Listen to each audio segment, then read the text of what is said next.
ہر طرف بتوں کی پرستش ہے، نمرود کے مجسمے بنے ہوئے ہیں اور لوگ ان کی پوجا پاٹ کرتے ہیں۔ اب ابراہیم کا امتحان ہے کہ کیا اس ماحول کے اندر وہ ان کی طرف جھکاؤ کرتا ہے، لیکن جناب ابراہیم کہتے ہیں کہ ان تماثیل کے آگے تم آسن مارے بیٹھے ہو، جو اپنا دفاع بھی نہیں کر سکتے اور اپنی ضرورت کی تکمیل بھی نہیں کر سکتے، تمہاری ضرورتوں کو کیسے پورا کریں گے؟ تو یہ میرے رب نہیں ہو سکتے۔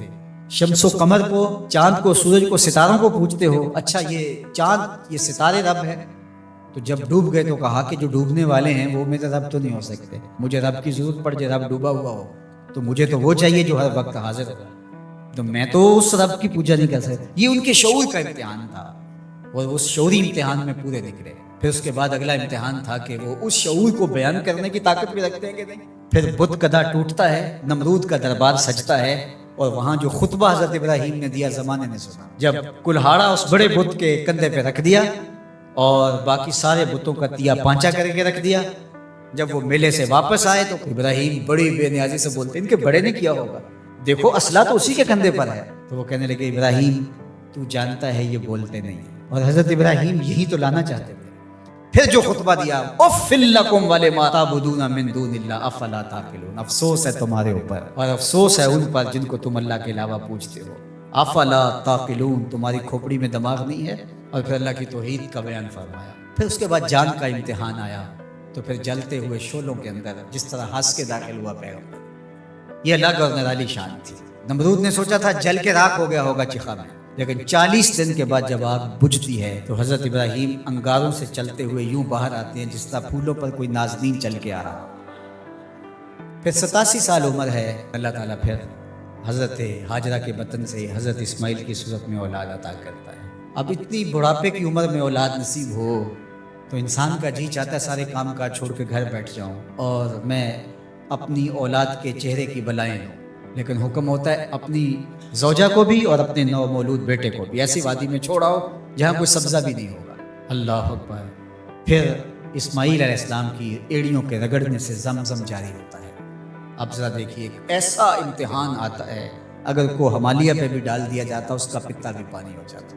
فلما بلغ معہ السعی، جب وہ ان کے ساتھ چلنے پھرنے کے قابل ہوا۔ ابراہیم علیہ السلام خواب دیکھتے ہیں، اور خواب کیا دیکھتے ہیں کہ میں بیٹے کو ذبح کر رہا ہوں۔ فلما اسلما، جب دونوں راضی ہو گئے، باپ ذبح کرنے پہ اور بیٹا ذبح ہونے پہ۔ اب باپ کی آنکھوں پہ پٹی بندھی ہے، ہاتھ میں چھری ہے، 100 سال کا بوڑھا باپ، جبل صبیر کا دامن منع کی وادی، کارکنان قضا و قدر دم بخود ہیں، شمس و قمر، یہ منظر آج سے قبل انہوں نے نہیں دیکھا تھا، اور سورج بادلوں کی اوٹ میں منہ چھپانے کی کوشش کر رہا ہے کہ یہ منظر مجھ سے نہیں دیکھا جائے گا، حوروں کی چیخیں نکل رہی ہے، کائنات تھرا رہی ہے، مالک قیامت آنے والی۔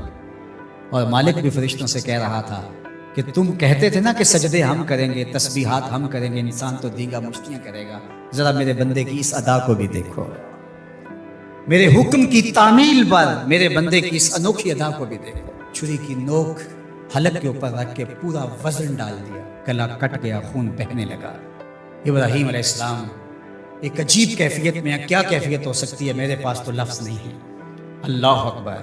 جلدی سے جو ہے وہ آنکھوں سے پٹی کھولتے ہیں تو دیکھتے ہیں کہ منظر بدلا ہوا ہے، بیٹا سمجھ کے جس کو ذبح کیا وہ تو دمبا تھا، اور اسماعیل علیہ السلام پاس کھڑے مسکرا رہے ہیں، اور پاس حضرت جبریل امین بھی کھڑے ہیں۔ یہ اس بات کا عملی ثبوت ہے یہ وہ دمبا لے کے آئے۔ تو بے ساختہ جناب ابراہیم علیہ السلام کی زبان پر جو لفظ آیا وہ یہ تھا، اللہ اکبر، اللہ اکبر۔ تو حضرت اسماعیل بولے لا الہ الا اللہ واللہ اکبر، پاس کھڑے جبریل بولے اللہ اکبر وللہ الحمد۔ اللہ نے کہا اے ابراہیم تمہاری قربانی کی سنت کو بھی قیامت تک جاری رکھیں گے، تمہاری زبانوں سے نکلے ہوئے جملے بھی مرنے نہیں۔ وَنَادَيْنَاهُ يَا إِبْرَاهِيمُ قَدْ صَدَّقْتَ الرُّؤْيَا إِنَّا كَذَلِكَ نَجْزِي الْمُحْسِنِينَ، اس حال میں ہم نے ندا دی ابراہیم تو نے واقعی خواب پورا کر دکھایا۔ ان ھذا لہو البلاء المبین، اللہ فرماتا ہے یہ بہت بڑا امتحان تھا، یہ چھوٹا امتحان نہیں تھا۔ اور پھر میرا رب رب ہو کے کیا کہتا ہے، سلام علی ابراہیم، اے ابراہیم تیرے اوپر سلامتیاں نازل ہو۔ اللہ اکبر۔ پرسوں بھی میں کسی منڈی کے قریب سے گزرا، کہتے ہیں اس علاقے کی سب سے بڑی منڈی ہے، تو ہزاروں جانور، ہجوم محبت، اور سڑکوں پر، گلیوں میں، بازاروں میں، کوئی یہاں گائے لے کے جا رہا ہے، کوئی بیل، کوئی اونٹ اٹھا کے لے کے جا رہا ہے۔ تو بے ساختہ میری زبان سے یہی نکلتا ہے سلام علی ابراہیم، ابراہیم تیرے اوپر سلامتیاں نازل ہوں۔ اللہ اکبر۔ اور اس قربان گاہ پر، جس قربان گاہ پر حضرت اسماعیل کو لے کر کے چلے تھے، منا کی وادی میں جبل سبیر کے پاس، وہاں 25 لاکھ حجاج جانور ذبح کریں گے، تو منا کی وادی اس گونج سے منور ہوگی، آواز آ رہی ہوگی سلام علی ابراہیم، ابراہیم تیرے اوپر سلامتی۔ ابراہیم علیہ السلام نے چھوٹا کام نہیں کیا، بہت بڑا کام کیا، لیکن میرے رب نے بھی پھر جو اعزاز دیا، جو تکریم دیا، عرض کی کہ یا رسول اللہ یہ قربانیاں کیا ہیں؟ فرمایا تمہارے باپ ابراہیم کی سنت ہے، قیامت تک وہ نقشہ ہماری آنکھوں کے سامنے رہے گا اور لوگ اپنے قیمتی متاع کو اس طرح قربان کرتے رہیں گے۔ ہمارے ایک بزرگ فرمایا کرتے تھے کہ ہر بندے کا کوئی نہ کوئی اسماعیل ہوتا ہے، جب تک وہ اپنے اسماعیل کی گردن پر چھری نہیں رکھتا رب کا قرب نصیب نہیں ہوتا۔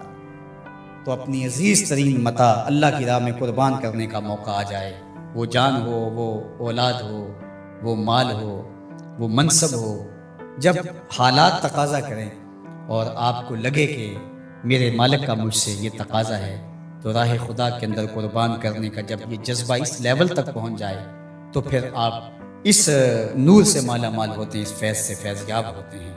ہمارے لیے یہ واقعات اس لیے رکھے، ہم تو چھوٹے چھوٹے امتحانوں سے ڈر جاتے ہیں، ہمیں بڑے امتحان بھی دینے پڑے تو ہمارے بڑوں کی سیرت یہ ہے کہ ہم کشادہ دلی کے ساتھ، خوش دلی کے ساتھ ان امتحانوں سے گزریں، پھر ہمارے رب کی رحمتیں اور کرم نوازیاں ہمارے شامل حال ہوں گی۔